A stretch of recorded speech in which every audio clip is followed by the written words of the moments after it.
David Begnaud joins me now from San Juan. David, I find this incredible to believe. Coliseum in San Juan, a lot of the supplies that are there, sure, there's a lot of FEMA aid, but there's also the majority of it, I would say, is coming from non-governmental organizations, private organizations that are bringing in relief.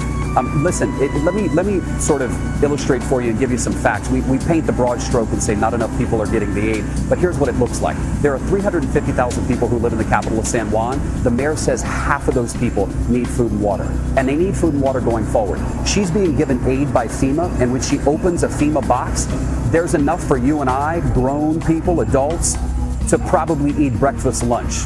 But after that, you run out. You need another box. So she's saying what I am getting is not enough to keep people satisfied for a week, right? That's the real issue here. Yeah, sure, there's food and water coming on the island from FEMA, but it's not enough to keep people feeling fulfilled in terms of satisfied and getting the nutrients that they need on a long-term basis.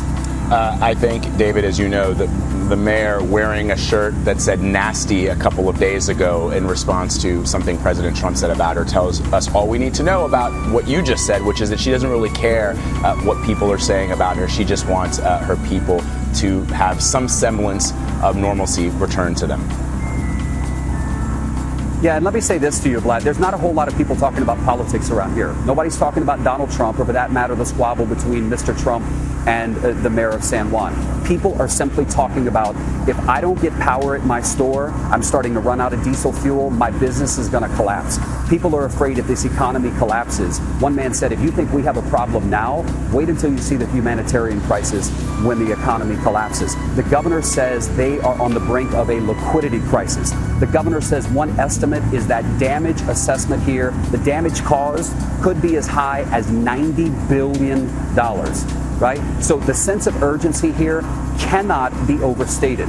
But let me also give credit. There are boots on the ground. The U.S. military's got a large presence here. So does FEMA. The FBI is here. Every governmental agency is here.